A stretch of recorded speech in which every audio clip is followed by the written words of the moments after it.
2025. We are brought to you by Augusta Precious Metals. If you would like to check out an IRA that is based in gold and silver and precious metals, there's an affiliate link in the description. They are one of the best companies to do this for you. Check it out. Do an educational and explorative using the affiliate link, and I think you'll like what they have to offer. Let's get started on your crisis report, longer form. Hopefully you guys are enjoying the briefs. This video will have numerous things about what's going on with the trade deals, and this video will have numerous things about other geopolitical insights. Here we go. Representative Thomas Massey suggests Trump should consider pardoning Ghislaine Maxwell in exchange for critical information and names of co-conspirators connected to Epstein. Dutch lawyer who is set to lead a lawsuit against Bill Gates, Pfizer CEO Albert Bourla, World Economic Forum Chair Klaus Schwab over the Rona policies and others has been arrested and jailed just as the trial was about to begin. Republican Congresswoman Lauren Boebert's son, Tyler Boebert, has been hit with child abuse charges. Bomb squad called in to investigate suspicious package found near the White House. Trump's Justice Department has shut down dark web child abuse sites with over 120,000 members and millions of files. Secret sunlight dimming experiment in California has been shut down because of public backlash, revealed a broader agenda. Trump and Ursula von der Leyen have announced a trade deal, a flat 15% tariff on EU goods, hundreds of billions in weapons and energy purchases, and the opening up of all European countries. Passenger train has derailed near Billerbach, Germany. 3 people were killed, several others were injured. Arkansas AG Tim Griffin launched investigation in return to the land, a white American-centric intentional community founded by Eric Orwell in the Ozarks. Allianz Life confirms a cyber attack using a social media engineering technique and says majority of customers' personal data stolen, with a spokesperson for the firm saying that a malicious threat actor gained access to a third-party cloud-based CRM system used by Allianz Life and obtained personally identifiable data. Allianz Life has 1.4 million customers and plans to begin notifying affected individuals around August 1st as per filing with Maine's AG. 3 drones were detected around a Japan nuclear plant. Growing number of observers fear that Somalia's capital, Mogadishu, could fall to Al-Shabaab, Al-Qaeda's richest and most lethal affiliate. 3 years into the 4-year term of President Hassan Sheikh Mohammed, federal government in Mogadishu, capital, looks weak. Early gains against Al-Shabaab in central Somalia have been reversed. This year, the group shelled Mogadishu's international airport and bombed the president's convoy. Mohammed survived, but several others were killed. A growing number of observers fear Mogadishu could fall to Al-Shabaab as Western countries curtail support. The fate of one of the world's oldest state building projects hangs in the balance. Billionaire Peter Thiel is backing the first privately developed U.S. uranium enrichment facility in Paducah, Kentucky. California-based company with ties to billionaire investor and Trump ally Peter Thiel announced plans Friday to build America's first U.S.-owned privately developed facility to enrich uranium in far western Kentucky. Formed in 2024 in San Francisco, California, the company announced itself on the social media platform X in April as being incubated within Founders Fund by a team of people from SpaceX, Tesla, Anduril, National Labs, and the U.S. Department of Defense. That VC fund was co-founded by billionaire investor Peter Thiel, whose World Nuclear News reported joined General Matters board earlier this year. Massive growth of solar energy in Africa and developing Asia will greatly aid in proliferation of smartphones and social media to those lost in last corners of last countries without 100% penetration. Those concerned about African developing world population growth should not, as it will end. By 2050, virtually all, or not all, the 54 countries in Africa will be below replacement. So will all but a small handful of the rest of the countries on Earth. 3 to 6 countries will be above replacement. Those are the last ones to get tech. Head of Ukraine's main intelligence directorate, Kirill Budanov, said that Russia allegedly plans to spend about 1.1 trillion on rearmament over the next 10 years until 2036. This, in his words, is the largest program since the collapse of the USSR and a sign that the country was undergoing total mobilization of politics, economics, and society in preparation for a large-scale war. Statement itself is part of a strategy aimed at mobilizing the West and creating a sense of threat. But if we put the propaganda aspect aside, the amount itself seems not only realistic, but even very reasonable. We are talking about annual expenditures of 85 to 90 billion, which corresponds to estimates of Russia's current military spending at about 6% GDP. U.S. President Donald Trump set a 15% tariff on all EU goods, half of what threatened to impose at the beginning of July. This comes after a deal reached by Commission President Ursula von der Leyen during the meeting with Trump in Scotland, where the EU agreed to buy 750 billion euros worth of American energy, gas, oil, and such, and invest 600 billion euros in projects on American soil.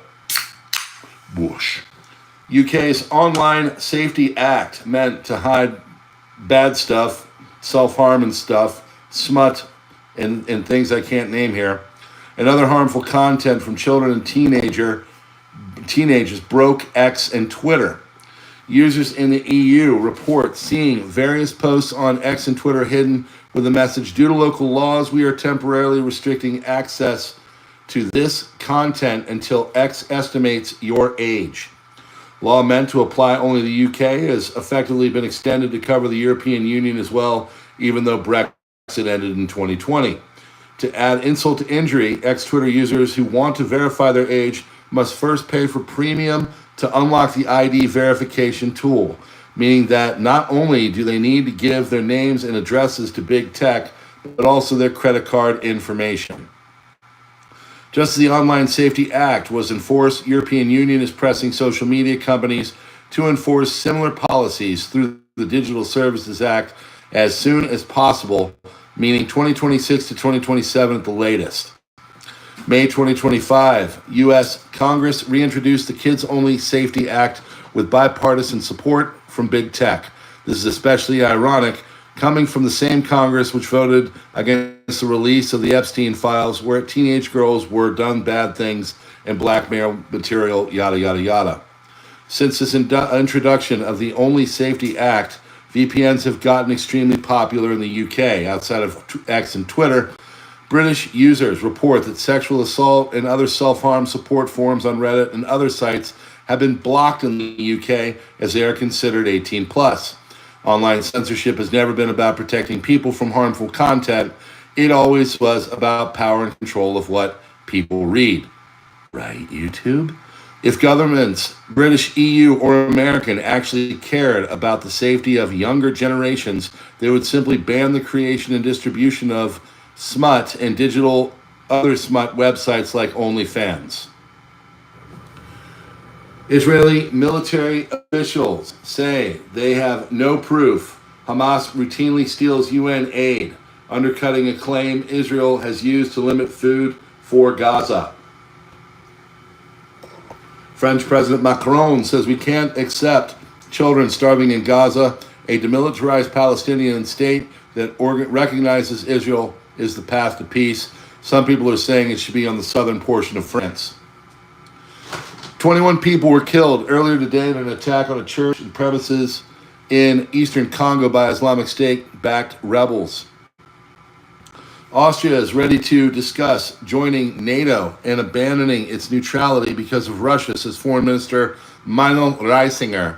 Neutrality alone won't protect us amid rising threats and Russia's aggression. A NATO debate could be fruitful even without current majority support. Israeli Defense Minister Katz warns Khamenei during visit to Ramon Air Base with Netanyahu.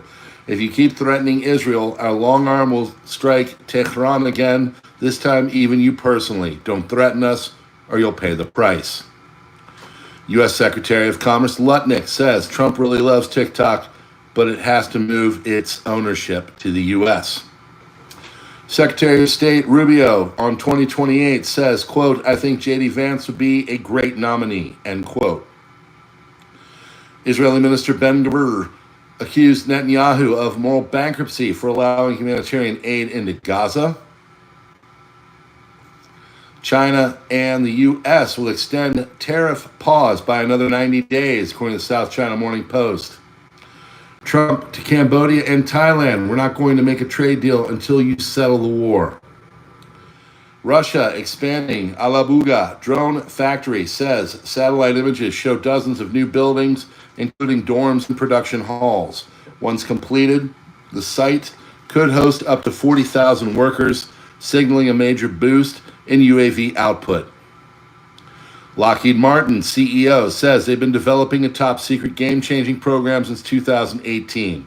While details remain secret, he claims it'll be high demand for years and is critical for both U.S. and allied forces. UK Defense Secretary John Healey says Britain is prepared to fight alongside allies like Australia in the Pacific, quote, if conflict breaks out over Taiwan. Hundreds of rabbis worldwide signed a letter urging Israel to stop using starvation as a weapon in Gaza, bringing the hostages home, and end the war. They call it a grave moral crisis, and they say can't stay silent amid rising deaths and hunger. Gaza, so far, 133 children have died of hunger, including 133 have died of hunger, of which 87 are children. U.S. approved a new $4 billion loan guarantee to help Poland buy American weapons, bringing total U.S. defense loans to Poland over $15 billion. Poland plans to spend 5% of its GDP on defense by 2026. Khalil al-Hayya, Hamas leader, Gaza Strip, responsible for negotiations with Israel, delivered a particularly belligerent speech this evening, calling on Arabs to advance towards Israel's borders. Hayya is signaling that Hamas is interested in escalation as they see the success of the fake starvation campaign. Netanyahu said, or this is Amir Sarfati who is saying that he would like Israel to act. Speaker of the House, Representatives Mike Johnson told the simple truth. Since the war began, Israel has allowed 94,000 truckloads of food into Gaza, enough to feed 2 million people for 2 years, while Hamas has profited $500 million from stolen aid. Houthis, we have decided to escalate our actions and attack any ship belonging to any company working with Israeli ports, regardless of its origin, whenever we can. UAE and Jordan, Royal Air Forces are conducting an airdrop of humanitarian aid over Gaza. Russian Federation is set to ban WhatsApp starting on August 1st over security concerns. This is covered on the crisis report brief.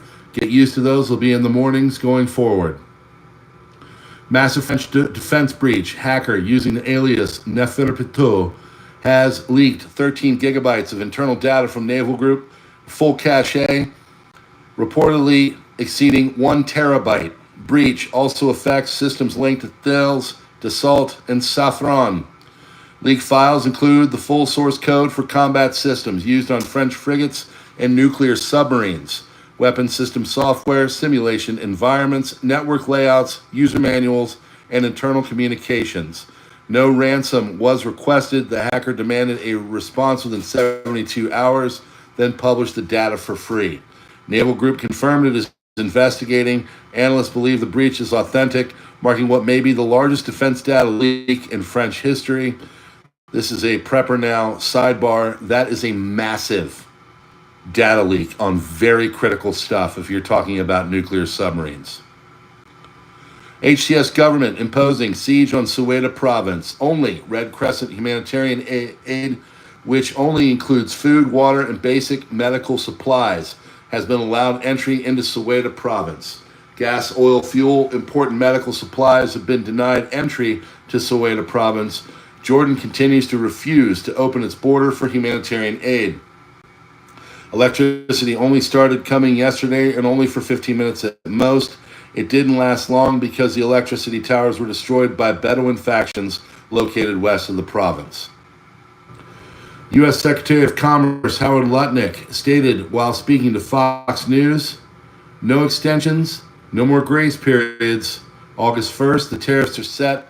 They'll go into place. Customs will start collecting the money. And 1,245 Bitcoin, or 148,615,300 US dollars worth of transferred from one unknown wallet to another unknown wallet, and these keep happening. Not quite sure what is going on with that, but it is what it is, and we're reporting it here. Friends, that is your full crisis report for the evening, July 27th, 2025. Hopefully you like the new style, the no BS, get straight to the business. We will have a crisis report brief tomorrow of about 5 to 7 minutes of the main topics of the day. Full crisis report in the evening, done in this style going forward. Please hit the like button, do the subscribe thing. If you are new here, share this out. We are brought to you by Augusta Precious Metals. There's an affiliate link if you'd like to turn your IRA into gold and silver. Highly recommended. They're our sponsor, amongst others, in the description, along with Twitter Minds, Gab, Truth, X, Subscribestar, Locals, and other places you can find PrepperNow. Or maybe you'd like to become the 500th member of the Substack, to which you are reading right here. We're at 499 users on there. If you'd like to give me something for the effort, fine. But if you would like to just join for free, you can do that as well. Friends, God bless. Thank you so much for being here, and we will see you on the next one.